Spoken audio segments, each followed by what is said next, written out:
নমস্কার আমার health magazine এবং হেলথ ডায়েরির সমস্ত শ্রোতা এবং দর্শকদের। আমি ডক্টর সেন, নাম শুনেছেন, হয়তো কোথাও শুনেছেন। আজকে চাক্ষুষ দেখা হয়ে গেল। রাধে রাধে। বন্ধুগণ, আজকে যে বিষয়বস্তুটা নিয়ে হাজির হয়েছি, আমি জানি আপনারা স্ক্রলিং করতে ভালোবাসেন, এক জায়গায় বেশিক্ষণ মন টেকে না, কিন্তু এখানে আপনি দাঁড়িয়ে যাবেন। কেন জানেন? যে বাড়িতে বসে আপনার যদি কিডনিতে পাথর হয় অপারেশন না করে আপ টু 30 mm অব্দি, 30 mm অব্দি, যেখানে 5 mm 4 mm হলে আপনার অ্যালোপ্যাথিক ডক্টররা অপারেশন করবে বলে একদম ছুরি কাটারি কাঁচি নিয়ে দৌড়াদৌড়ি করছে, জবাই হবে জবাই হবে জবাই হবে, তাই তো? এই জবাইখানা থেকে আমি খুব দূরে থাকি, অপারেশন হতে দেব না। তাই আমাদের ইউনিট যে মেডিসিনগুলি তৈরি করে ফেলেছে অলরেডি, সেগুলি আপনি সেবন করলে আপনার 30 mm অব্দি কিডনির পাথরকে গলিয়ে ইউরিনের সঙ্গে বের করে দিতে পারি। আর এটা হয়, এটা আয়ুর্বেদের সব ডাক্তারই বলবে যে না, কিডনির পাথরে কখনো অপারেশন করাবার প্রয়োজন হয় না। গল ব্লাডার স্টোনকে যদি ডিসলভ করে দিতে পারে, তাহলে কিডনির তো বেরোবার জায়গা আছে। গল ব্লাডারের পাথর বেরোবার জায়গা নেই, জানেন তো? তাহলে যায় কোথায়? পাথরটাকে ভ্যানিশ কিভাবে করি? তাহলে সেই স্টোনকে যদি গলিয়ে দিতে পারে, ডিসলভ করে দিতে পারে, তাহলে কিডনির পাথরকে তো পারে, যেহেতু তার বেরোবার জায়গা আছে। আচ্ছা, ওষুধের নামে আমি যাচ্ছি না, আমি বেশ কিছু হোম রেমেডিস বলবো আজকে। ইউটিউবে থাকলো, খাতা পেন নিয়ে নোট করে রাখবেন। বাড়ির যে কোনো মানুষের এটা হতে পারে। আগে আমি জানাবো কিডনি পাথরটা হয় কেন, কাদের হয়। সবার হচ্ছে না, আবার কোনো কোনো মানুষের অপারেশন হয়েছে আবার হয়েছে, অপারেশন হয়েছে আবার হয়েছে। আছে তো এরকম অনেক পাবলিক, হয়তো আপনি একজন, আপনাদের হয়তো এরকম দুর্ঘটনা ঘটেছিল, কিডনিতে পাথর হয়েছিল, অপারেশন করেছেন, আবার পরের বছর হয়েছে, হতেই পারে। কিডনিতে পাথরটা হয় কেন? যাদের জল কম পান করে, খনিজ পদার্থ জাতীয় আয়রন ঘটিত জল পান বেশি করে, ঠিক? যাদের প্রস্রাব পেলে প্রস্রাব করতে যায় না, তারা বসে থাকে, 1 ঘন্টা পরে যাব, একটু পরে করব, এখন করার জায়গা নেই, ইত্যাদি ইত্যাদি। আপনি যে এই যে 2 ঘন্টা 3 ঘন্টা ইউরিনটাকে জ্যাম করে রেখে দিলেন, এতে কি হবে? আস্তে আস্তে ক্রিস্টাল আকার ধারণ করতে শুরু করে ওই জলের মধ্যে যে খারাপ খনিজ পদার্থগুলো জমে আছে, যাকে বলা হয় টক্সিন, ঠিক? এইগুলোই ক্রিস্টাল আকার ধারণ করে পাথরের মতো রূপ নেয়। বিশ্বাস হলো না? আচ্ছা, একদম প্র্যাকটিক্যাল কথা বলি একটা। আচ্ছা, রাস্তাঘাটে যেতে গেলে পুরুষদের জন্য প্রচুর শৌচালয় ওপেন, ওই 3 দিক ঘেরা আছে, ইউরিন করার জায়গায় ইউরিনালস এখনো পাওয়া যায়। এখন তো শৌচালয় নতুন নতুন হয়েছে সবে, কিন্তু রাস্তার ধারে এরকম শৌচালয় ইউরিনালস প্রচুর এখনো করা আছে, 3 দিকটা ঘেরা, 2টো পাদানি করা আছে, ওখানে দাঁড়িয়ে দিব্যি পুরুষ মানুষরা ইউরিন করতে পারে, ঠিক? সুন্দর করে। আর এই ইউরিনালস গুলো দেখবেন বেশ আকাশি রঙের, সাদা রঙের টাইলস দিয়ে তৈরি করা হয়, দেখেছেন কি? টাইলস লাগানো থাকে। আচ্ছা, যখন নতুন করলো তখন দারুণ লাগছে, এলাকার লোক যারা করতে যাচ্ছে, বা ঝকঝক করছে তো বাথরুমটা একদম। 1 বছর বাদে ওইখানে আপনি যান, গিয়ে দেখবেন সামনের ওই দেয়ালটি একটা মোটা পাথরের স্তর পড়েছে।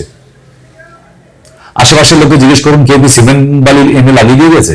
না, ওই যে হওয়ার পর থেকে এখানে বাথরুম করে করে করে করে ওরকম মোটা একটা পাথরের চাইয়ের মতো একটা লেয়ার পড়েছে, সেই টাইলসের ওপরে ওই পাথরটা এলো কোথা থেকে? পুরুষ মানুষদের, আমি পুরুষ মানুষদের বলবো, রাস্তাঘাটে তার মহিলারা প্রস্রাব করে না যেখানে সেখানে, পুরুষ মানুষরা করে। তাই পুরুষ মানুষদের দিয়েই আমি এক্সাম্পলটা দিচ্ছি।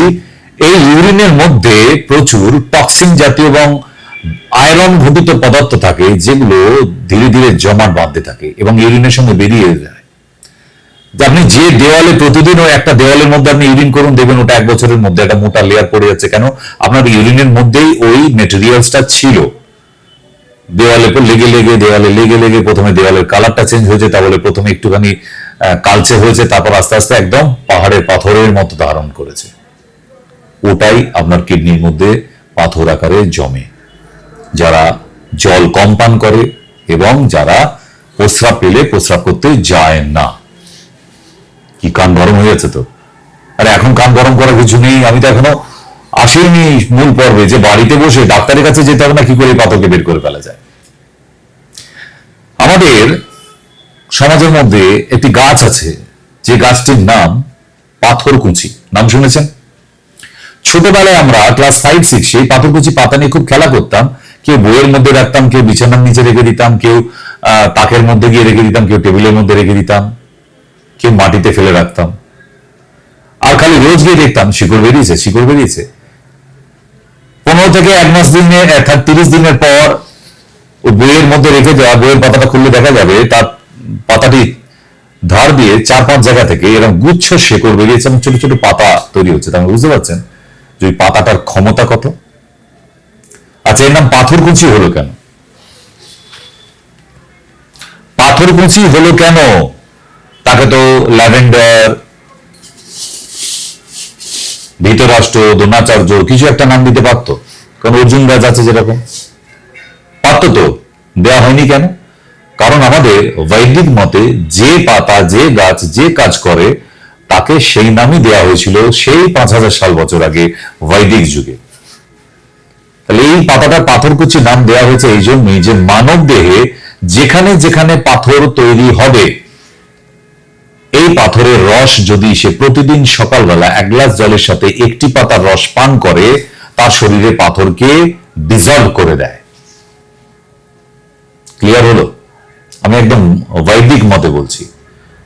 এছাড়াও আরো আছে কুর্তি কলাইয়ের জল, যাকে কুলত্র কড়াই বলি, দশকর্মার দোকানে পাওয়া যায়। 1 চামচ কুলত্র কড়াইকে হাতুড়ি দিয়ে যে কোনো জিনিস দিয়ে আধ ভাঙা করুন, করে 1 গ্লাস কাঁচের গ্লাসের জলে ভিজিয়ে রাখুন। সকালে দেখবেন জলটা না ব্রাউন হয়ে গেছে। সকালে উঠে জলটাকে ছেঁকে নিন, ওটা খেতে শুরু করুন প্রতিদিন 30 দিন থেকে 60 দিন। আপনার কিডনির ভেতরে যে পাথর আছে দেখবেন ইউরিনের সঙ্গে গলে বেরিয়ে গেল, বালির দানার মতো দেখতে পাবেন। হ্যাঁ, শুনেছি তো কুর্তি কলাই পুজোর কাজে লাগে, আর শ্রাদ্ধে কাজে লাগে, আর ওষুধ তৈরিতে কাজে লাগে। আর এই কুর্তি কলাইটা কোনো কাজে লাগে না। তাই দশকর্মার দোকানে বিক্রি হয়, এটা মুদিখানার দোকানে বিক্রি হয় না। আমি লজিক ওয়াইজ কথা বলি। দ্বিতীয়, গোক্ষুরা। গোক্ষুরা একটি গাছ, প্ল্যান্ট। এটা শিকড় এত সাংঘাতিক, সদ্য গাছটাকে তুলে ভালো করে ধুয়ে নিয়ে 1 গ্লাস কাঁচের গ্লাসের জলে 5 মিনিট ডুবিয়ে রাখলে গাছটা তুলে নিন, দেখবেন জলের ঘনত্ব বেড়ে গেছে, ডেন্সিটি হাই হয়ে যায়। এত মারাত্মক রস শেকড় যদি ওর মধ্যে ডুবিয়ে দেওয়া যায়। গোক্ষুরা, এই গোক্ষুরা কাঁটা দশকর্মার দোকানে কিনতে পাওয়া যায়। এই কাঁটাকে ভিজিয়ে রাখলে সকালবেলা ছেঁকে নিয়ে জল খেলে প্রতিদিন 30 দিন থেকে 60 দিন আপনার কিডনির পাথর গলে বেরিয়ে যাবে। এরপরেও বলে দিই, পুনর্নগরিষ্ঠ 3 চামচ করে দিনে 2 বার আর 3.5 লিটার করে জল খেলে আপনার কিডনির পাথর বেরিয়ে যাবে। আরো বলে দিই, লোধ্রাসব। না, এসব মুখস্থ করতে হয় না, আমার ঠোঁটে থাকে সবসময়। 25টা বছর পার করে দিয়েছি, 26 সাল এলে 26 বছর হবে আমার। 2000 সাল থেকে প্রফেশনালি ডাক্তারি করছি। এখন আর নতুন করে বইয়ে খুলে আমাকে মুখস্থ করতে হয় না। লোধ্রাসব 3 চামচ করে দিনে 2 বার আর জলটা 3.5 লিটার। যদি সকালে পারেন কুর্তি কলায় জলটা খাবেন। উশিরাসব 3 চামচ করে দিনে 2 বার, খাবার পরে। তার সঙ্গে পাথরকুচি পাতার রস। এগুলো সব পাথর বেরিয়ে যাবার ম্যাটেরিয়ালস। আরো একটি আছে বলম ক্ষীরা। ঠিক লাস্ট যেটা বলবো, পাষাণ ভেদি। সারা পৃথিবী ব্যাপী বিখ্যাত এটা। পাষাণ ভেদিকে 1 চামচ, ওটা পাউডার রূপে পাওয়া যায়, 1 গ্লাস জলে রাত্রে ভিজিয়ে দিন, আর সকালবেলা উঠে ওই জলের মধ্যে একটা পাথরকুচি পাতার রসকে নিংড়ে মিশিয়ে দিন, দিয়ে ভালো করে ছেঁকে নিন। ওইটা 30 থেকে 60 দিন খাবে। আপনার কিডনিতে পাথর থাকলে আমায় বলবেন, আমি কোনো প্রেসক্রিপশনেই গেলাম না। এরপরেও বলবেন যে অপারেশন করতে হয়। ডাক্তারি করি, ডাকাতি করি না। মিথ্যে মানুষকে প্রলোভন দিয়ে উস্কিয়ে তাকে জবাই করা, এটা মহাপাপ। এটা ডাক্তারি বলে না, আমি করি না। আপনার কোন ডাক্তাররা করে, কোন এফআরসিএস আছে আপনি বুঝে নিন, বাট আমি এই জবাই করা ডাক্তারগুলোকে দেখতে পারি না। দেখা হবে আবার।